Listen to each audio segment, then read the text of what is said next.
नमस्कार दोस्तों, स्वागत है आपका आज की नई कहानी में। मेरी माँ को लकवा था और मेरी पत्नी गीता चीख चीख कर कह रही थी, मैं तुम्हारी बीमार माँ से तंग आ गई हूँ। आज फिर उन्होंने बिस्तर गंदा कर दिया था। मैं ये सब नहीं कर सकती। मुझे गीता की बातें चुभने लगी थी।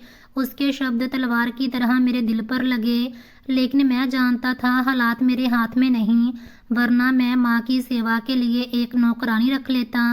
मैंने धीरे से कहा, ठीक है, मैं खुद माँ को साफ कर दिया करूँगा। गीता बाहर चली गई और मैं माँ के पास बैठ गया। उनकी आंखों में अभी तक आंसू थे। उन्होंने अपनी कमजोर उंगली से कुछ लिखने की कोशिश की, बिस्तर पर जैसे कोई निशान बनाना चाहती हूँ। मैं समझने की कोशिश करता रहा, लेकिन कुछ समझ नहीं आया। मैंने उनका हाथ थामा और कहा, अम्मा, आप कुछ कहना चाह रही हैं? बताओ ना, क्या बात है? उन्होंने धीरे से मेरी पत्नी के जाने वाली दिशा की तरफ इशारा किया और फिर अपने होठों पर उंगली रखी, जैसे कहना चाहती हूँ, चुप रहो, मत बोलो। उस पल मेरे शरीर में एक लहर सी दौड़ गई। मेरी माँ जो हमेशा सच बोलती थी, आज मुझसे कुछ छुपा रही थी या छुपाने पर मजबूर थी। दिल में सवालों का तूफान उठाया। क्या वो गीता से डरती हैं? क्या वो मुझसे कुछ कहना चाह रही हैं, लेकिन पत्नी के डर से नहीं कह पाती? मैंने उनका माथा चूमा और कहा, अम्मा, कुछ भी हो, मैं हूं ना, मैं सब संभाल लूंगा, आप चिंता मत करो। मगर उनकी नजरें कह रही थी, तुम बहुत देर कर चुके हो। अखिल, उस रात मैं सो नहीं सका। दिल के अंदर एक बोझ, एक बेचैनी थी। गीता सो चुकी थी, मगर मैं माँ के कमरे में जाकर उनके पास बैठ गया। वो सो रही थी, लेकिन नींद में भी उनकी भवें सिकुड़ी हुई थी, जैसे कोई दर्द अंदर ही अंदर काट रहा हो। कुछ दिनों से मेरे दिल में एक अनजानी सी बेचैनी बस गई थी, कुछ ऐसा जो दिखता नहीं था, मगर हर पल महसूस होता था। माँ की आंखों में छुपा दर्द, उनके कांपते हाथ, और सबसे बढ़कर वो पल जब गीता कमरे में आती और अम्मा की सारी हलचल जैसे रुक जाती। मैं ये सब देख रहा था, मगर शायद समझने के लिए तैयार नहीं था। एक शाम ऑफिस से वापसी पर जैसे ही मैं दरवाजे पर पहुंचा, अंदर से हल्की सी सिसकी सुनाई दी। मैं तेज कदमों से माँ के कमरे की तरफ बढ़ा। दरवाजा धीरे से खोला तो माँ की आंखें नम थी। वो छत को घूर रही थी, जैसे वहाँ कुछ लिखा हो जो सिर्फ वही पढ़ सकती हो। मैं उनके पास जाकर बैठ गया। उनका हाथ अपने हाथ में लिया तो उसमें कांप सामान्य से ज़्यादा महसूस हुई। मैंने प्यार से पूछा, अम्मा, कुछ कहना है? मैं सुन रहा हूँ। उनके होठों पर हरकत हुई। बड़ी हिम्मत से उन्होंने बोलने की कोशिश की, जैसे कोई ज़रूरी बात उनकी जुबान पर आई हो। अचानक गीता दरवाजे से अंदर आई और माँ की नज़रें उस पर पड़ते ही वो पल भर में खामोश हो गई। मैंने चौंक कर माँ की तरफ देखा। उनकी आंखों में एक डर, एक घबराहट, जैसे वो अपनी बात छुपा गई हो। गीता ने रोज की तरह कुछ कपड़े और दवा की बोतल मेज पर रखी और कहा, दवा का समय हो गया है, अगर तुम फ्री हो गए हो तो अम्मा को दवा दे दो। मैंने इस बार जांच वाले अंदाज में कहा, मैं खुद दे देता हूँ। गीता ने थोड़ा चौंक कर मुझे देखा, मगर कुछ कहे बिना वापस चली गई। माँ का चेहरा जैसे कुछ बोल रहा था। उनकी आंखों में एक शिकायत छुपी थी, जहाँ शायद कोई विनती। मैंने उनकी तरफ झुककर कहा, अम्मा, आप कुछ कहना चाह रही थी? गीता के आने से पहले बताओ ना, मैं सुन रहा हूँ। माँ ने धीरे से आंखें बंद कर ली और सिर ना में हिलाया, मगर उनकी खामोशी चीखों से ज़्यादा बोल रही थी। उस रात जब अचानक नींद से मेरी आंखें खुली तो मैंने देखा कि गीता अपने बिस्तर पर नहीं है। रात के 2 बजे का समय था। इस समय गीता कहाँ जा सकती है? मेरे दिल में एक शक हुआ। मैं तुरंत कमरे से बाहर निकला। रसोई से गीता के बोलने की आवाज़ें आ रही थीं। वो छुपकर किसी से फ़ोन पर बात कर रही थी। हाँ, रोज़ रोज़ एक जैसा गंदा, एक जैसा रोना धोना, तंग आ गई हूँ। मैं कब तक उनके बिस्तर धोती रहूं? तुम समझते क्यों नहीं? मैं इंसान हूँ, कोई देवी नहीं। वो औरत बस मर क्यों नहीं जाती? मेरे पैर वही जम गए, दिल जैसे फट गया हो। मैं वापस पलटा तो पैर कांप रहे थे। माँ की तरफ गया तो वो जाग रही थी, आंखों से खामोश आंसू बह रहे थे। मैंने कुछ नहीं कहा, सिर्फ उनके पास बैठा रहा। कुछ देर बाद माँ ने बड़ी मुश्किल से मेरी उंगली पकड़ी और अपनी तरफ खींचा। उनकी नजरें मेरी आंखों में गड़ी थी, जैसे कोई आखिरी बात कहना चाहती हो। होंठ भी हिल रहे थे, जैसे कहना चाह रही थी मेरे साथ कुछ हो रहा है। मैंने धीरे से पूछा, अम्मा गीता कुछ कहती है आपको? कुछ करती है? उनकी पलकें भीग गई, मगर होंठ खामोश रहे। वो कुछ कह नहीं पा रही थी, जहाँ शायद डर के मारे नहीं कह रही थी। उनकी नज़रें बार बार दरवाजे की तरफ जाती, जैसे कोई आने वाला हो। दिल में अजीब सा डर बैठ गया था।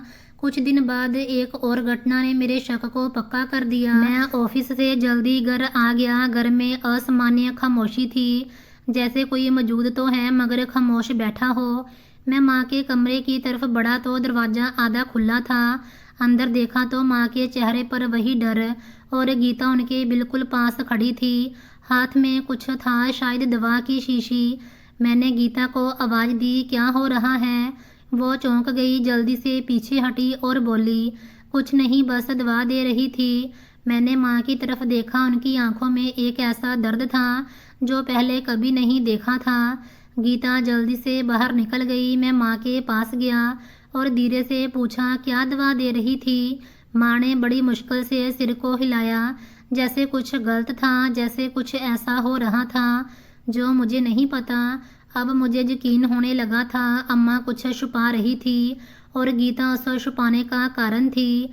मेरी माँ जो हमेशा मुझसे हर दुख बांटती थी, अब डर के साए में लिपट चुकी थी। और मैं एक बेटा जो शायद बहुत देर से जागा था। ये कहानी बस इतनी नहीं, कुछ था जो अभी सामने आना बाकी था, कुछ जो शायद मेरे अस्तित्व को हिला कर रख देता। और मैं उस समय के करीब पहुंच रहा था जब खामोशियाँ सब कुछ बोलने लगती हैं।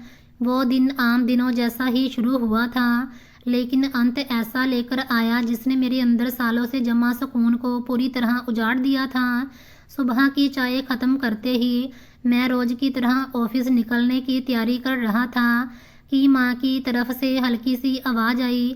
उनकी वही कांपती सांसें जो अब रोज़ की तरह आदत बनती जा रही थी, मगर उस दिन उनमें एक अजीब बेचैनी थी, जैसे कुछ होने वाला हो, जैसे उनका दिल कुछ बांप चुका हो।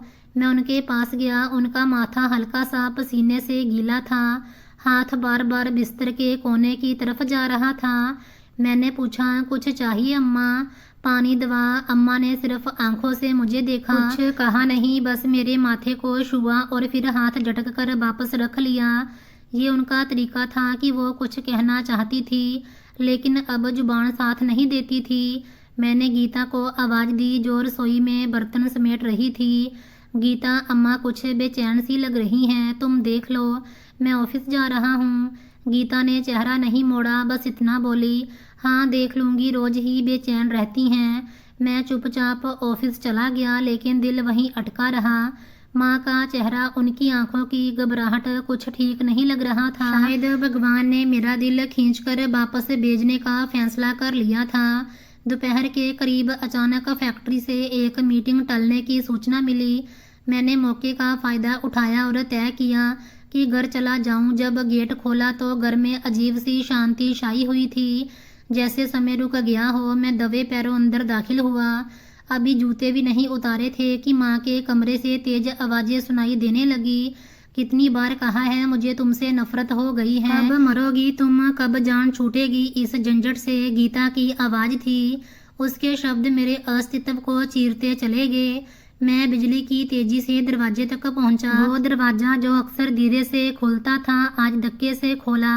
नज़ारा ऐसा था कि ज़मीन जैसे मेरे पैरों के नीचे से खिसक गई।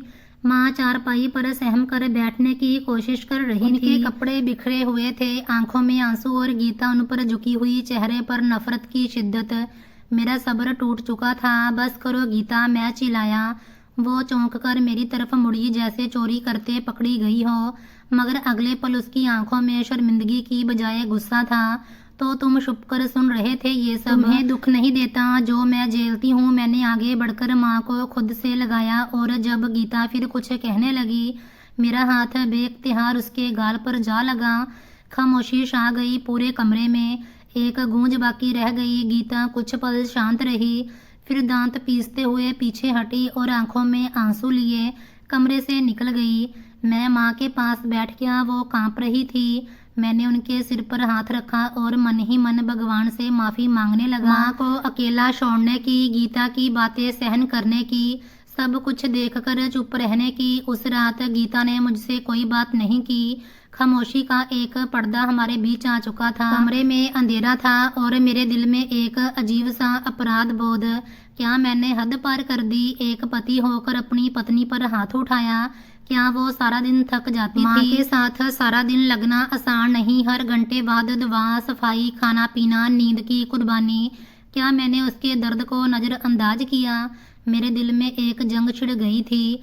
एक तरफ माँ का वो चेहरा जो हर पल मेरी आंखों के सामने था और दूसरी तरफ पत्नी की वो आंखें जिनमें पहली बार डर था, शायद बेबसी भी और शायद मेरी बेवफाई।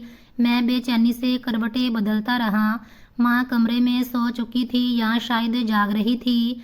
गीता दूसरे कमरे में थी, दरवाज़ा बंद था। अक्सर जब वो मुझसे नाराज होती वो अलग कमरे में सो जाया करती थी। पहले मैं उसे हमेशा मनाकर कमरे में वापस ले आया करता था, मगर आज मैंने ऐसा नहीं किया। पूरा घर खामोश था लेकिन मेरे अंदर एक तूफान था। वो थप्पड़ सिर्फ गीता के चेहरे पर नहीं पड़ा था, वो मेरे रिश्ते पर भी पड़ा था। वो एक पल था लेकिन उसका बोझ सालों तक रहने वाला था। मैं जानता था कि जो हो चुका है वो वापस नहीं आएगा और जो आने वाला था वो मेरी सोच से भी ज़्यादा अंधेरा लिए हुए था। वो रात मेरे लिए यातना बन गई थी। दिल में एक पछतावा, एक बोझ जो नींद को बहुत दूर ले गया। अगली सुबह कमरे की खामोशी ने रात की बातों को और गहरा कर दिया। गीता किसी से कुछ कहे बिना नाश्ते के बर्तन रख कर चली गई। माँ के कमरे में हल्की सी कराह की आवाज़ सुनाई दी तो मैं जल्दी से अंदर गया। अम्मा छत की तरफ देख रही थी, सांसें बारी, आंखें लाल। उसका चेहरा और भी मुरझाया हुआ लग रहा था। उनका हाथ बिस्तर के कोने पर रखा था, जैसे कोई सहारा ढूंढ रही हो। मैं उनके पास बैठ गया। अम्मा, भूख लगी है?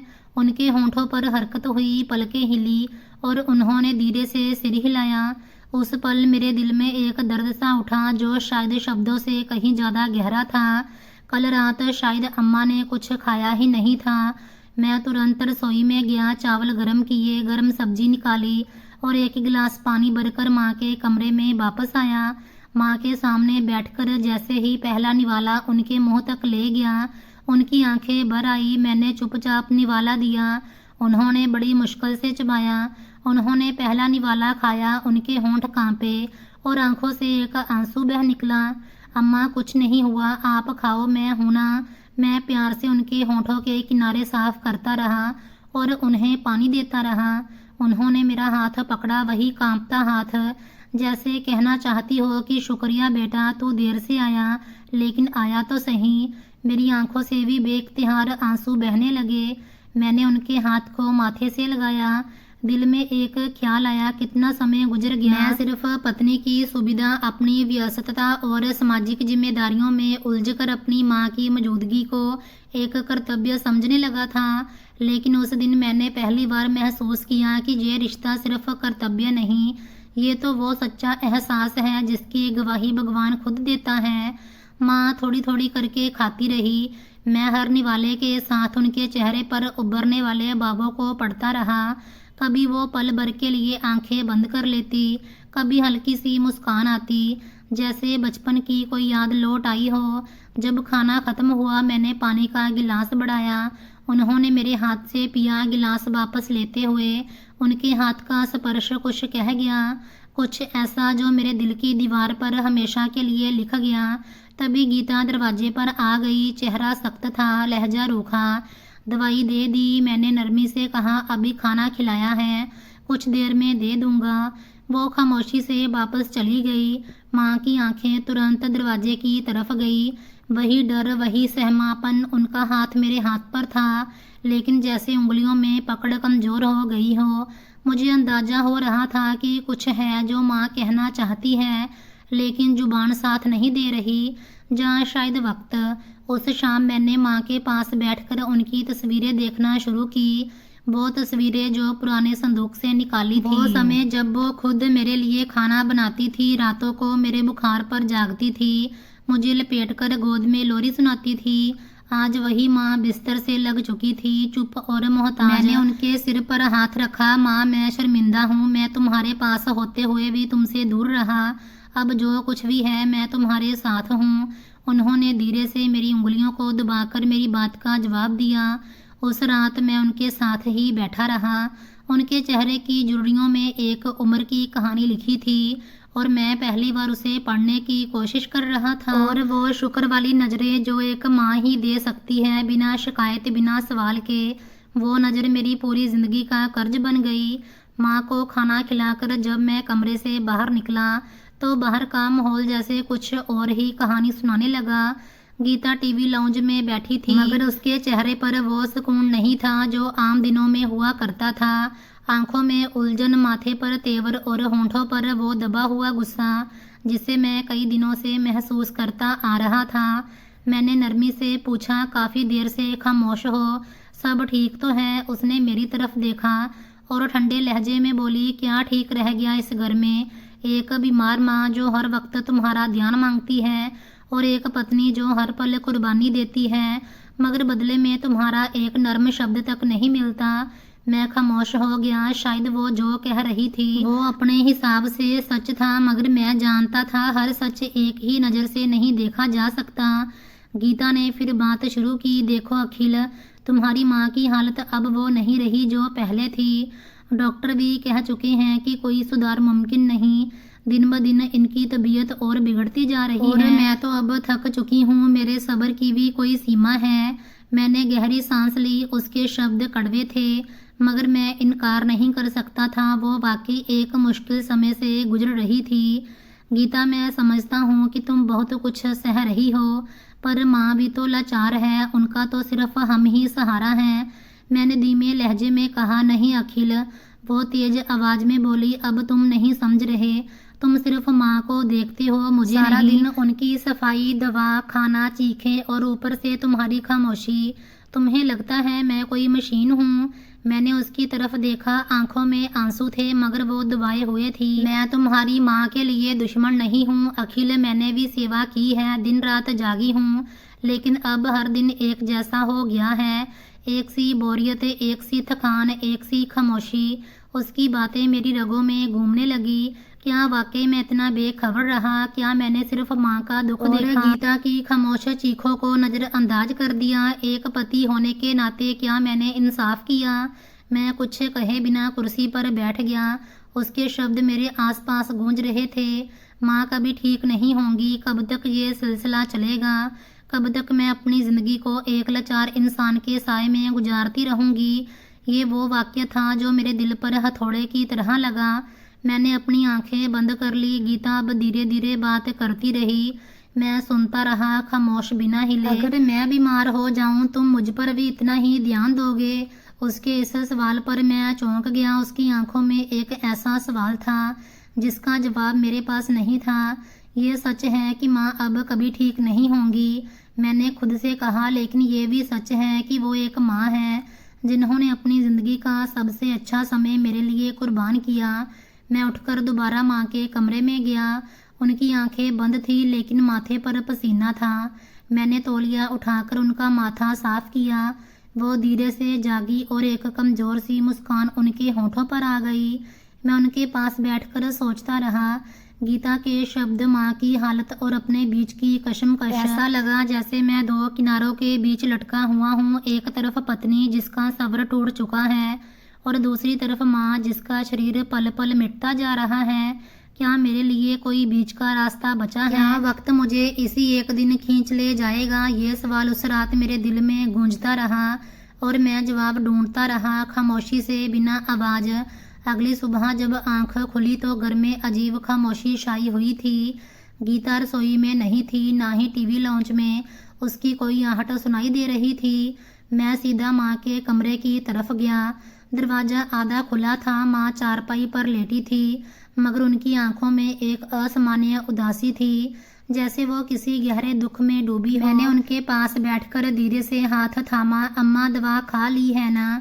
उन्होंने पलकें झपकाई, फिर होंठ हिलाए, जैसे बहुत मुश्किल से कुछ कहने की कोशिश कर रही हो। दवा नहीं देती। मेरी सांसें रुक गई। मैंने हैरानी से उनकी तरफ देखा। क्या कहा आपने? अम्मा दवा नहीं देती? उन्होंने धीरे से सिर हिलाया और आंखों से आंसू निकल पड़े। मेरे दिल में जैसे भूचाल आ गया। कौन? गीता? माँ ने ना में सिर हिलाया, जैसे वो जवाब देने से डर रही हो, लेकिन इनकार भी नहीं कर पा रही थी। उनकी आंखों में ऐसा डर देखा जो पहले कभी महसूस नहीं किया था। मेरे दिमाग में तुरंत पिछले कई दिनों की वो यादें लौट आई, जब मैंने गीता से कहा कि मुझे भी डॉक्टर के पास जाना है। वो हर बार कोई ना कोई बहाना बनाकर मना कर देती थी। मैं जानती हूँ तुम ऑफिस का काम छोड़कर क्या करोगे, दवा तो मैंने देनी होती है ना, डॉक्टर से मैं खुद बात कर लूँगी। ये वाक्य कई बार सुना था और हर बार चुप रह गया था। अब माँ के इनकार ने वो सब बातें नए सिरे से कड़वी सच्चाइयों में बदल दी थी। मैंने तुरंत गीता को आवाज़ दी। वो कुछ पल बाद कमरे में आई। चेहरे पर नाराजगी थी, जैसे उसकी निजता में दखल दे दिया गया हो। क्या हुआ, क्यों बुला रहे हो? मैंने माँ की तरफ इशारा करते हुए कहा, अम्मा कह रही हैं कि उन्हें दवा नहीं दी जाती। तुम तो कहती हो हर रोज समय पर दवा देती हूँ। गीता ने तुरंत सफाई वाले अंदाज में कहा, अरे वो तो कुछ भी कह देती हैं। तुम्हें पता है उनकी याददाश्त कितनी कमज़ोर हो गई है। पिछले हफ्ते तो उन्होंने मुझे अपनी बहू मानने से भी इनकार कर दिया था। मैंने माँ की तरफ देखा। उनकी आंखों में एक अजीब सी बेबसी थी, जैसे वो अपनी सफाई में कुछ कहना चाहती हों, मगर शब्द उनका साथ छोड़ गए हों। लेकिन गीता वो अभी भी यही कह रही थी। उनकी हालत दिन ब दिन बिगड़ रही है और अगर वो दवा नहीं खा रही तो ये खतरनाक है। गीता ने झुंझलाकर कहा, अखिल तुम्हें मेरी किसी बात पर यकीन नहीं आता? रोजाना इनको दवा समय पर देती हूँ। अगर वो भूल गई हैं तो इसमें मेरा क्या कसूर है? मैंने पहली बार उसकी आंखों में देखा। वहाँ सफाई से ज़्यादा एक छुपा हुआ डर था। कौन सी दवा दी थी आज सुबह? मैंने नरमी से पूछा। वो एक पल को रुकी, फिर बोली, वही वाली जो डॉक्टर ने पिछली बार दी थी। तुम्हें क्या पता, तुम तो साथ भी नहीं गए थे। मैं खामोश हो गया। ये सच था, मैं कभी साथ नहीं गया था। हर बार जब डॉक्टर का समय आता, गीता अकेली ही चली जाती। मैंने कई बार कहा, चलो मैं भी चलता हूँ, बात करनी है डॉक्टर से, मगर हमेशा जवाब एक जैसा होता, मैं सब संभाल लूँगी, तुम्हारी फैक्ट्री के काम ज़्यादा ज़रूरी हैं। तब मुझे ये बात जिम्मेदारी लगती थी। आज वही बात छुपाने की कोशिश लग रही थी। मैं उठा और माँ की दवाइयों की अलमारी की तरफ गया। एक पुरानी शीशी जिस पर दवा की तारीख 2 महीने पुरानी थी, अभी भी आधी भरी पड़ी थी और बाकी पैकेट्स खोले ही नहीं गए थे। मैंने गीता की तरफ देखा। वो पल भर को शांत हो गई, फिर गुस्से से बोली, वो तो पुरानी दवा है, डॉक्टर ने बाद में नई बताई थी, पर तुम्हें ये सब समझाना बेकार है। और नई कहाँ है? मैंने धीरे से पूछा। ख़त्म हो गई, वो बड़बड़ाई। मैं समझ चुका था कुछ ना कुछ जरूर छुपाया जा रहा है। माँ की हालत इस बात की गवाह थी। मैं दोबारा माँ के पास गया। उनके होंठ कांप रहे थे। उन्होंने धीरे से मेरा हाथ थामा, बस आंखों से एक सवाल किया, बेटा क्या तू मेरा है? उस पल मैं टूट गया। मैं एक बेटा जो अपनी माँ के लिए सब कुछ होना चाहिए था, आज खुद माँ से उसका हक छीनने वालों में शामिल हो गया था, चाहे अनजाने में ही सही। मैंने माँ के हाथ पर होंठ रखे और दिल में वादा किया, अब कुछ नहीं छुपने दूंगा। ना गीता की बेरहमी, ना खामोश दवाइयाँ, ना वो सच जो माँ के इशारों में कैद है। अब समय था सच को सामने लाने का। शाम के करीब काम किए बिना ही ऑफिस से निकला। रास्ते में बार बार दिल में एक ही दुआ थी, हे भगवान अम्मा ठीक हो। जैसे ही घर का दरवाज़ा खोला, अंदर असामान्य खामोशी महसूस हुई। ना टीवी की आवाज़, ना गीता के चलने की आवाज़, और ना ही माँ के कमरे से आती हल्की सिसकियाँ। दिल की धड़कन तेज हो गई। मैं तेजी से माँ के कमरे की तरफ दौड़ा। दरवाजा हल्का सा खुला था, मगर अंदर का नज़ारा मेरे पैरों के नीचे से ज़मीन खींचने के लिए काफ़ी था। माँ फर्श पर गिरे हुए शरीर के साथ पड़ी थी, मुंह के बल चारपाई से कुछ दूरी पर, सांस उखड़ी हुई, हाथ फैला हुआ और कपड़े मिट्टी से सने हुए। अम्मा, मेरे मुंह से चीख निकली। मैं झुककर उन्हें तुरंत सीधा करने लगा। उनके होंठ फटे हुए थे, माथे पर एक हल्की सी चोट का निशान था और आंखें आधी खुली हुई थी, जैसे तकलीफ में भी वो मुझे पहचानने की कोशिश कर रही हो। गीता, मैंने ऊंची आवाज में पुकारा, ये क्या हुआ है? रसोई से उसकी आवाज आई, अब क्या हो गया, क्यों चीख रहे हो? अम्मा जमीन पर गिरी हुई हैं। मैंने गुस्से से कहा। वो कमरे में आई, एक नज़र माँ पर डालकर झुंझलाकर बोली, फिर वही नाटक अखिल, अब तो तुम भी समझ जाओ, ये सब उनकी आदत है। खुद को जानबूझकर गिरा लेती हैं ताकि मुझे बुरा साबित करें। मेरे हाथ माँ के चेहरे से मिट्टी साफ कर रहे थे, मगर गीता के शब्द मेरे कानों में जहर घोल रहे थे।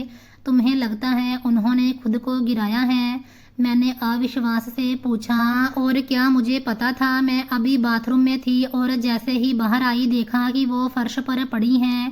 पहले भी ऐसा कर चुकी हैं। मैं कई बार उन्हें गोद में उठाकर चारपाई पर लिटा चुकी हूँ। अब मुझसे नहीं होता ये सब।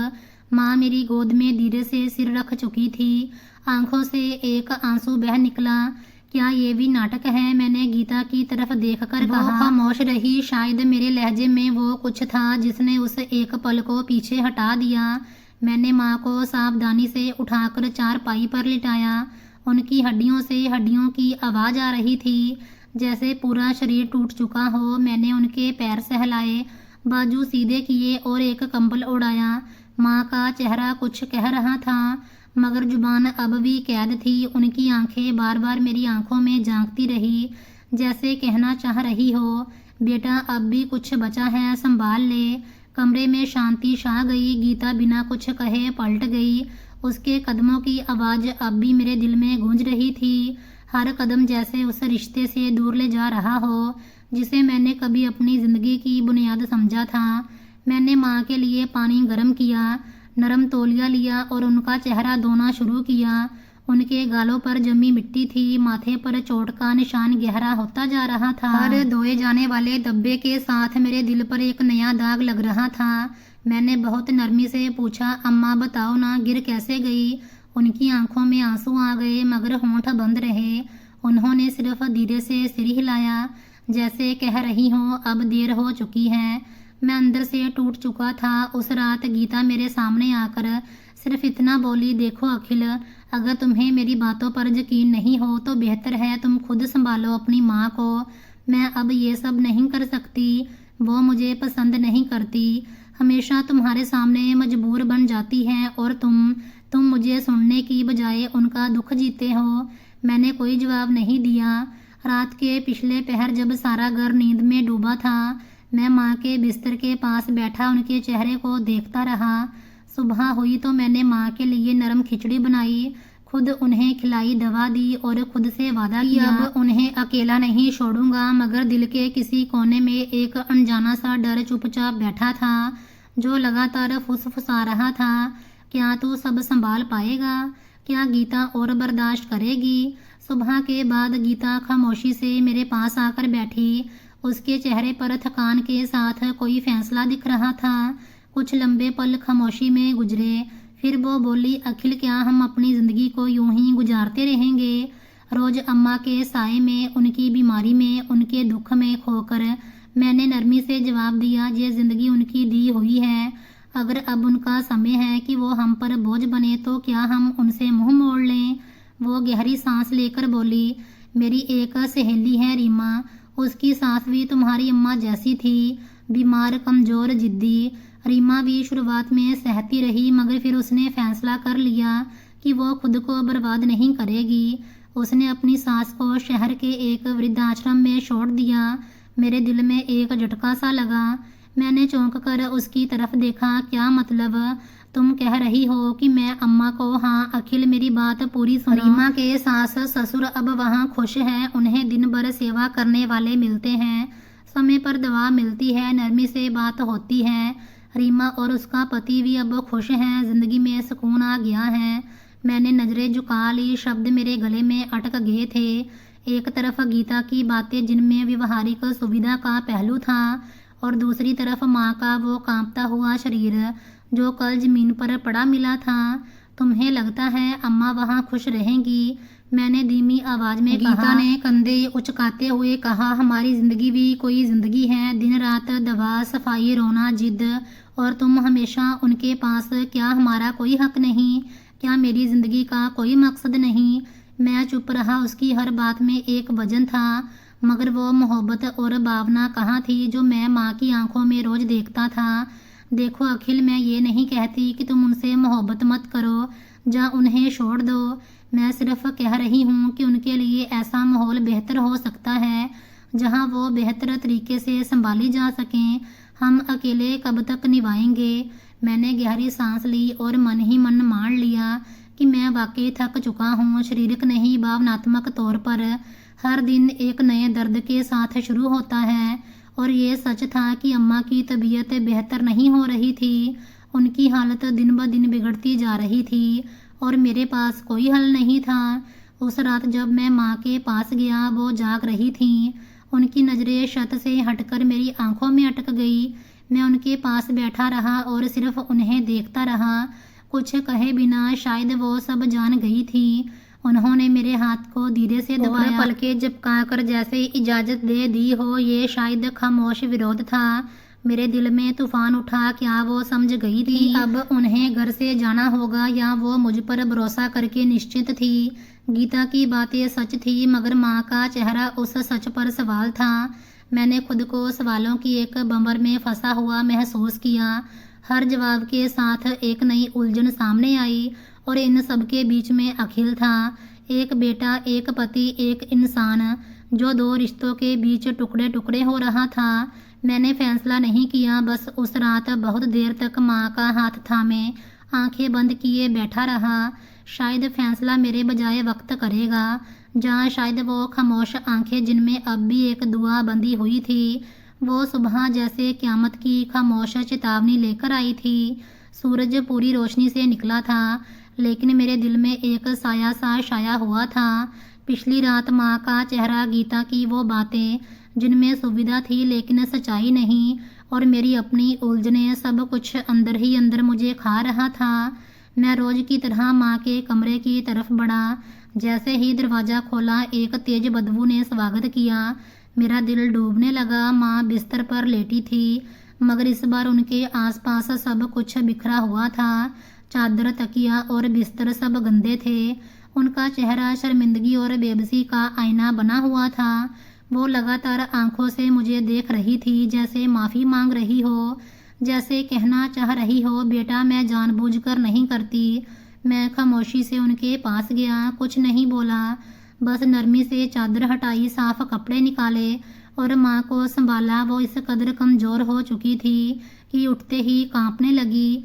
मैंने उन्हें धीरे से सहारा दिया, तौलिए से चेहरा पोंछा और साफ बिस्तर पर लिटा दिया। जैसे ही मैं सफाई पूरी करके बाहर निकला, गीता रसोई के दरवाजे पर खड़ी थी, आंखों में बही थकान, मगर आज कुछ और भी था। फैसला, बस बहुत हो गया अखिल। वो चट्टान की तरह खड़ी बोली, ये सब मुझसे अब नहीं होता। सुबह उठते ही गंदगी साफ करो, सारा दिन संभालो, तुम बस हमदर्दी लिए फिरते हो। आज फैसला कर लो, जहाँ वो रहेंगी इस घर में या मैं चुप रह गया। शब्द जैसे गले में अटक गए हों। तुम्हारे माँ होने का कर्तव्य खत्म नहीं होता, तो मेरी पत्नी होने का कोई हक है या नहीं? तुम चाहते हो मैं सारी उम्र एक बिस्तर पर पड़ी बीमार औरत के आसपास जिंदगी का दायरा बनाए रखूं? मैंने कुछ कहना चाहा, मगर उसने हाथ उठाकर रोक दिया। नहीं, आज कोई बहस नहीं, बस एक बात सुन लो, जा तो उन्हें वृद्धाश्रम ले जाओ, या फिर मुझे मेरे मायके छोड़ाओ। मैंने ठंडी सांस भरी। घर बचाने के लिए माँ से अलग होना, ये सोच भी मेरी आत्मा को जख्मी कर गई। शाम होने से पहले मैंने खामोशी से एक वृद्धाश्रम की जानकारी ली, जगह देखी, कमरा पसंद किया और अगले दिन के लिए समय तय कर लिया। माँ को जब बताया तो वो चुप हो गई, आंखें नम हो गई, मगर होंठों पर एक शिकायत भी नहीं आई। बस उनका कांपता हुआ हाथ मेरे हाथ पर आ गया और इशारे से ना किया। उन्होंने आंखों से साफ साफ कहा, मत ले जाओ, मैं यहाँ रहना चाहती हूँ अपने बेटे के साथ। मेरा दिल फटने को आया। मैंने उनके हाथ को चूमा, माथे पर चूमा और खामोशी से कहा, मुझे माफ़ कर देना अम्मा, मैं कमज़ोर हो गया हूँ। अगले दिन जब हम गाड़ी में रवाना हुए, माँ की आंखें लगातार बाहर देखती रही। ना वो कुछ बोली, ना मैं। हर गुजरती इमारत, हर सड़क का मोड़ उनकी ज़िंदगी से जुड़ी किसी याद की तरह था, और हर पल मेरे लिए किसी पछतावे का कोड़ा। जब हम वृद्धाश्रम पहुंचे तो दरवाजे पर मौजूद स्टाफ ने बहुत नरमी से माँ को व्हील चेयर में बिठाया। मैं उनके पास झुका, उनके कान के पास जाकर बस इतना कहा, ये फैसला सिर्फ मजबूरी था अम्मा, बेवफाई नहीं। माँ ने धीरे से मेरी तरफ देखा, आंखों में आंसू थे मगर उनकी खामोशी मुझे सजा दे रही थी, जैसे वो कह रही हो, बेटा जिस पत्नी को बचाने के लिए तू माँ से मुंह मोड़ सकता है उसे ज़िंदगी कभी माफ़ नहीं करती। मैंने उनके लिए कुछ कपड़े, दवा और उनकी पसंदीदा छोटी सी मूर्ति वहाँ के कमरे में रखी और पलटने लगा। जैसे ही दरवाजे की तरफ बढ़ा उन्होंने इशारे से मेरा पल्लू थामने की कोशिश की मगर उंगलियां हवा में रह गई। मैं एक पल को रुका मगर पलट कर नहीं देख सका। दिल जैसे किसी ने मुट्ठी में लेकर निचोड़ दिया हो। घर वापस आकर गीता ने कहा, अब जरा सुकून की सांस लेनी चाहिए है ना। मैंने कुछ नहीं कहा। कमरे की दीवारें अजीब अनजानी लगने लगी, जैसे हर चीज़ मुझसे सवाल कर रही हो, किस कीमत पर बचाया ये घर, क्या माँ के बिना भी घर रहता है। वो रात मेरी नींद की आखिरी रात थी और अगले दिन मेरी अंतर आत्मा मेरे साथ बोलने लगी, लेकिन उस समय मैं सिर्फ खामोशी की चादर ओढ़े खुद को तसल्ली देता रहा कि मैंने एक बेटे की नहीं एक पति की जिम्मेदारी पूरी की है। हालांकि अंदर से मैं अच्छी तरह जानता था मैं दोनों में से कोई भी जिम्मेदारी नहीं निभा पाया। माँ को वृद्धाश्रम छोड़कर आए कुछ दिन ही गुजरे थे मगर वो दिन मुझे सालों की तरह महसूस होने लगे। गीता के चेहरे पर एक अजीब सुकून जरूर दिखा, जैसे उसने किसी बोझ से जान छुड़वाई हो। घर में खामोशी कुछ ज़्यादा हो गई थी और मैं उस खामोशी में अपनी अंतर आत्मा की आवाज़ को दबाता जा रहा था। एक शाम जब मैं स्टोर रूम की पुरानी चीज़ें ठीक कर रहा था, अचानक एक पुराना टीन का डिब्बा हाथ में लगा। उस पर माँ के हाथ से लिखा हुआ एक छोटा सा लेबल था, दवाइयाँ सुबह शाम रात। दिल धड़कने लगा। मैंने डिब्बा खोला, अंदर वही दवाइयाँ थी जो डॉक्टर ने कई हफ्ते पहले बताई थीं। कुछ पैकेट तो जैसे के तैसे बंद थे, कुछ की तारीख निकल चुकी थी और कुछ बोतलें तो खोली ही नहीं गई। मेरी आंखें खुली की खुली रह गई। ये कैसे हो सकता है? गीता तो कहती थी रोज दवा देती हैं। दिल में एक ठंडा सांप रेंग गया। मैंने गीता को आवाज़ दी, वो रसोई में खड़ी चाय बना रही। मैंने हाथ में वो डिब्बा उठाया और उसके सामने रखा। ये देखो माँ की दवाइयाँ, सब की सब वैसे की वैसे क्यों पड़ी हैं? तुम तो कहती थी कि दवा ख़त्म हो गई, नहीं लाई थी। उसने एक पल शांत होकर डिब्बा देखा, फिर चेहरे पर नकली हैरानी लाते हुए बोली, ये वो पुरानी दवाइयाँ हैं। डॉक्टर ने बाद में कुछ दवाइयाँ बदल दी थी, मैं वो लाई थी, ये सब पुरानी थी इसीलिए रख दी थी। मैंने शक भरी नज़र से उसकी तरफ देखा। मगर तुमने तो कभी नहीं बताया कि दवा बदली गई है। जब मैंने पूछा तो तुमने कहा सब कुछ समय पर दिया जा रहा है। वो झुंझलाकर बोली, अखिल तुम्हें हमेशा मुझ पर शक ही करना है ना। अब अगर मैंने वो दवाइयाँ अलग रखी थी तो क्या हुआ? हर बात का हिसाब देना है मुझे। मैं खामोश हो गया लेकिन अंदर से बेचैन। माँ की हालत दिन ब दिन बिगड़ रही थी और मैं आंख बंद करके विश्वास करता रहा। मेरी आंखों के सामने वो पल घूम गया जब माँ ने बेबस होकर सिर हिलाया था और टूटे शब्दों में कहा था दवा नहीं देती। तब मैंने उसे उनकी कमजोर याददाश्त का वहम समझा, लेकिन अब सच्चाई किसी और ही दिशा में खड़ी थी। मैंने तुरंत अपनी गाड़ी निकाली और वृद्धाश्रम पहुंचा। माँ बगीचे में व्हील चेयर पर बैठी थी। धूप में उनका चेहरा और भी पीला लग रहा था। मुझे देखते ही उनकी आंखों में एक चमक सी आ गई, जैसे सालों बाद कोई जाना पहचाना चेहरा दिखा हो। मैं उनके पास गया, झुककर पैर छुए और उनके हाथ थामे। उनकी हड्डियों में कंपन था लेकिन उनके स्पर्श में वही ममता थी जो मैंने हमेशा महसूस की थी। अम्मा दवाएं समय पर मिल रही हैं? मैंने नरमी से पूछा। उन्होंने धीरे से पलकें झपकाई, फिर धीरे से सिर हिलाया। पहले नहीं, उनके होंठों से निकला। मेरी आत्मा कांप गई। किसने नहीं दी? मैंने पूछना चाहा लेकिन उनकी सांसें तेज हो गई, जैसे डर फिर लौट आया हो। मैंने उन्हें दिलासा दिया, पानी पिलाया और उनके साथ कुछ समय बैठा रहा। मैंने महसूस किया कि माँ कुछ कहना चाह रही हैं लेकिन जुबान अब और साथ नहीं दे रही। वापसी पर मैं सीधा डॉक्टर के क्लिनिक गया जहाँ माँ को गीता ले जाया करती थी। मैंने पुराने रिकॉर्ड निकलवा कर देखे, दवा की पुरानी सूची देखी और फिर हैरानी से वो चीज़ पढ़ी जिसने मेरे अंदर की नींव हिला दी। डॉक्टर ने जो दवाइयाँ बताई थी वो वही थी जो अब भी उसी डिब्बे में सुरक्षित थी। कहीं भी कोई बदलाव दर्ज नहीं था। मैंने धीरे से डॉक्टर से पूछा, क्या कभी दवा बदली गई थी? डॉक्टर ने ना में सिर हिलाया। नहीं, आपकी माताजी की हालत ऐसी नहीं थी कि दवा में बदलाव की ज़रूरत पड़ती। वही नियम चल रहा था जब तक वो हमारे इलाज में थी।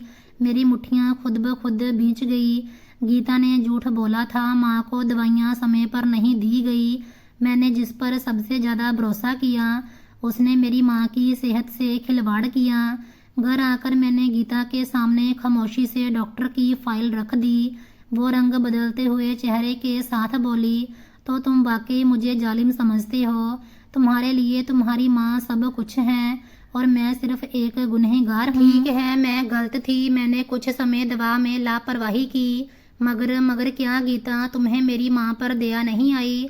तुमने उनकी ज़िंदगी के साथ लापरवाही बरती और मुझे अंधेरे में रखा। वो खामोश हो गई और मैं उस खामोशी में माँ की पीड़ा के एक एक पल को महसूस करता रहा।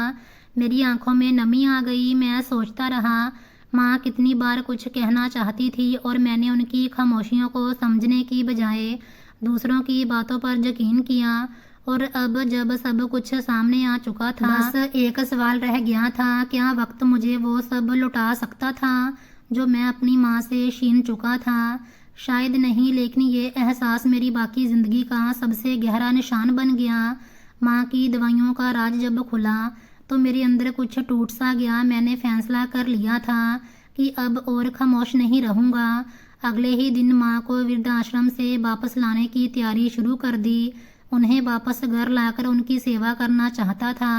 शायद वक्त के कुछ जख्म भर सकूं, मगर भगवान ने शायद मेरे इरादों की परीक्षा के लिए कोई और ही योजना बना रखी थी। एक सुबह जैसे ही मैं फैक्ट्री पहुंचा, गार्ड ने घबराकर दरवाज़ा खोला। साहब, अंदर आग लग गई है। मेरी आंखों के सामने अंधेरा छा गया। मैं पागलों की तरह अंदर दौड़ा। गोदाम की पिछली तरफ लपटें उठ रही थी। धुआं हर तरफ फैल चुका था। कर्मचारी कोशिश कर रहे थे। फायर ब्रिगेड को कॉल की जा चुकी थी, लेकिन बहुत देर हो चुकी थी। जो बचाया जा सकता था वो सिर्फ राख का एक ढेर बन चुका था। मेरी सालों की मेहनत, रातों की नींद, सपने, सब कुछ आंखों के सामने जल रहा था। इस एक हादसे ने मुझे अंदर से तोड़कर रख दिया था। कुछ दिन तो जैसे मैं खुद को यकीन दिलाने में लगा रहा कि शायद नुकसान काबू में आ जाए, शायद इंश्योरेंस कुछ बचा ले, शायद कोई निवेशक हाथ थाम ले। लेकिन सारी उम्मीदें, सारे रास्ते धीरे धीरे बंद होने लगे। फिर वो दिन आया जब मेरा शरीर भी इस सदमे को सह नहीं सका। एक रात तेज सिर दर्द के बाद मेरी नज़र धुंधली हो गई। हाथ कांपने लगे और फिर शरीर बेकाबू होकर फर्श पर गिर गया। जब होश आया मैं अस्पताल में था। डॉक्टर ने मेरी पत्नी को बाहर बुलाया और फिर आकर मेरे पास धीरे से बोला, अखिल साहिब, आपको हल्का लकवा हुआ है। कुछ दिनों की फिजियोथेरेपी, दवा और आराम से सुधार आ सकता है, लेकिन आपको बहुत सावधानी बरतनी होगी।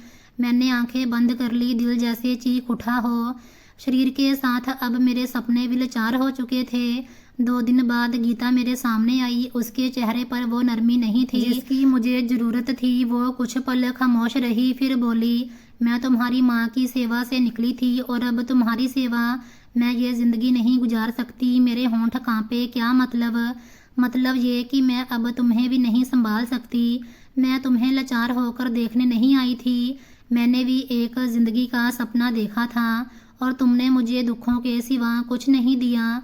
मैं कुछ नहीं बोल सका, बस उसकी नज़रें देखता रहा जो अब अजनबीपन से भरी थी। कुछ दिन गुजरे। वो घर आती, खाना रखती, दवा देती और फिर गायब हो जाती। एक रोज़ जब मैं किसी और की मदद से चलने की कोशिश कर रहा था, घर में शोर सुनाई दिया। दरवाजे पर उसका आंटी का बेटा, जिसके इरादों पर मुझे पहले से शक था, बैठा हंस रहा था।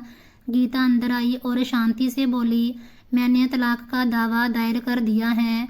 तुम्हारे साथ ज़िंदगी गुजारने का कोई फ़ायदा नहीं। मेरा दिल जैसे बैठ गया हो। और हाँ, मैं उससे शादी करने जा रही हूँ जिसके साथ मैं वाकई खुश रह सकती हूँ। वो मुझे तुम्हारी तरह बोझ नहीं समझेगा। ये आखिरी चोट थी। एक बेटा माँ को छोड़ आया, एक पति पत्नी को निभा नहीं सका, एक इंसान खुद को भी नहीं बचा सका। जब गीता ने आखिरी बार दरवाज़ा बंद किया तो मुझे महसूस हुआ जैसे पूरा घर खाली हो गया हो। ना माँ, ना पत्नी, ना कारोबार, ना सेहत। मैं बस एक साया रह गया था, ऐसा साया जो रोशनी के पीछे भागते भागते अंधेरे में चला गया हो। मैं बिस्तर पर लेटा था, बस एक ही मलाल था, काश माँ से माफ़ी मांग पाता। जब होश आया तो पता चला मैंने बहुत देर कर दी। माँ इशारों से दवा मांगती रही, फर्श पर गिरती रही और मैं पत्नी की बातों में आकर आंखें बंद किए रहा। उसी रात नर्स के साथ वृद्धाश्रम पहुंचा, लेकिन बहुत देर हो चुकी थी। स्टाफ ने कहा अम्मा अभी गई हैं, रोज आपके इंतजार में दरवाज़ा देखती थी। मैं उनके शव के पास गिर पड़ा, माफ़ कर दो अम्मा, पर अब बहुत देर हो चुकी थी। उस दिन के बाद मैंने सब छोड़ दिया, घर, काम और वृद्धाश्रम में ही रहने लगा। बाकी बूढ़े माता पिता की सेवा करने लगा। सीख, माँ से बड़ा कोई नहीं, उन्हें छोड़ोगे तो जिंदगी भी तुम्हें छोड़ देगी। तो दोस्तों, ये थी आज की कहानी। अगर आपको ये कहानी अच्छी लगी हो तो वीडियो को लाइक, शेयर और चैनल को सब्सक्राइब जरूर करना।